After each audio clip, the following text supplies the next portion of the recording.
Hello friends, welcome back to our channel. Madurai Meenakshi అమ్మవారి ఆలయం, మీనాక్షి సుందరేశ్వర్ ఆలయం లేదా మీనాక్షి అమ్మవారి ఆలయం. లయకారకుడైన పరమేశ్వరుడు సుందరేశ్వరుడుగా ఇక్కడ నెలకొని ఉన్నారు.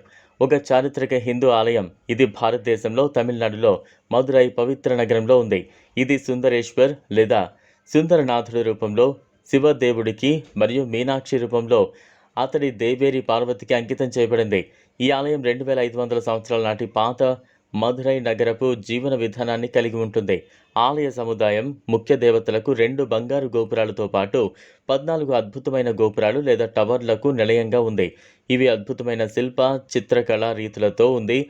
వైగై నదీ తీరంలోని ఈ క్షేత్రం నిత్యం వేలాది మంది భక్తులతో సందడిగా ఉంటుంది. 2500 ఏళ్ల క్రితమే సుందరేశ్వర్ నిర్మించారని చారిత్రక ఆనవాళ్లు తెలుపుతున్నాయి. అయితే ఆలయ ప్రస్తుత రూపం 1600 సంవత్సరంలో నిర్మించబడిందని నమ్మిక.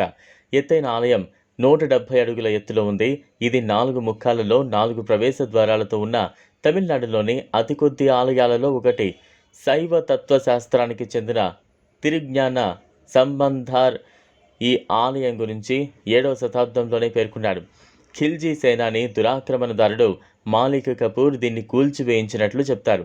ఈ దాడిలో గుడికి సంబంధించిన ఆనవాళ్లన్నీ ధ్వంసమయ్యాయి. 16వ శతాబ్దంలో మదురై మొదటి నాయక రాజు విశ్వనాథ నాయకుడు ఈ గుడి పునర్నిర్మాణానికి పూనుకున్నారు. తర్వాత తిరుమల నాయక రాజు దీని అభివృద్ధికి పెద్ద ఎత్తున ధన సహాయం చేశాడు. ఈ ఆలయం నలుదిక్కుల 4 ఎత్తైన రాజగోపురాలతో గంభీరంగా గోచరిస్తోంది. సుందర పాండ్యన్, పరాక్రమ పాండ్యన్లో 13, 14 శతాబ్దాల్లో తూర్పు, పశ్చిమ గోపురాలను 16వ శతాబ్దంలో సిబ్బంది చెట్టియార్ దక్షిణ గోపురాన్ని కట్టించారని స్థల పురాణం. గోపురం సమీపంలో అష్టలక్ష్మి మండపం ఉంటుంది. ఇక్కడ మొత్తం 16 గోపురాలు ఉన్నాయి. గుడి సంప్రదాయం ప్రకారం మొదట మీనాక్షి అమ్మవారిని దర్శించుకోవాలని, కానీ ఇక్కడికి రావాలంటే తూర్పు వైపున ఉన్న అష్టలక్ష్మి మండపం ద్వారా ఆలయ ప్రవేశం చేయాలి.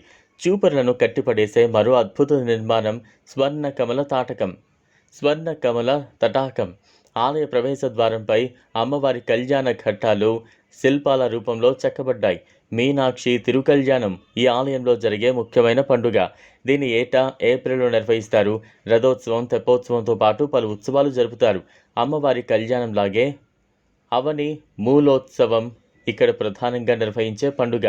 10 రోజుల పాటు జరిగే ఈ ఉత్సవాన్ని సుందరేశ్వరుడికి అంకితం చేశారు. నవరాత్రి, శివరాత్రి ఉత్సవాలను వైభవంగా నిర్వహిస్తారు. తమిళనాడులోని మదురై నగరంలో ఆలయం ఉంది. దేశంలోని అన్ని ప్రధాన నగరాల నుంచి మదురైకు రైలు సౌకర్యం ఉంటుంది. చెన్నై నుంచి 7 గంటల ప్రయాణం. చెన్నై మదురై మధ్య వైగై సూపర్ ఫాస్ట్ ఎక్స్ప్రెస్ ప్రతిరోజు నడుస్తుంది. మదురై విమానాశ్రయానికి చెన్నై, తిరుచి, బెంగళూరు, కోయంబత్తూరు నుంచి రోజు విమాన సర్వీసులు ఉన్నాయి. మదురైకు దేశంలోని ప్రధాన ప్రాంతాల నుంచి రవాణా సౌకర్యాలు అందుబాటులో ఉన్నాయి. ఈ వీడియో మీకు నచ్చినట్లయితే లైక్ చేయండి, షేర్ చేయండి, ఛానల్ను సబ్స్క్రైబ్ చేసుకోండి. Thanks for watching.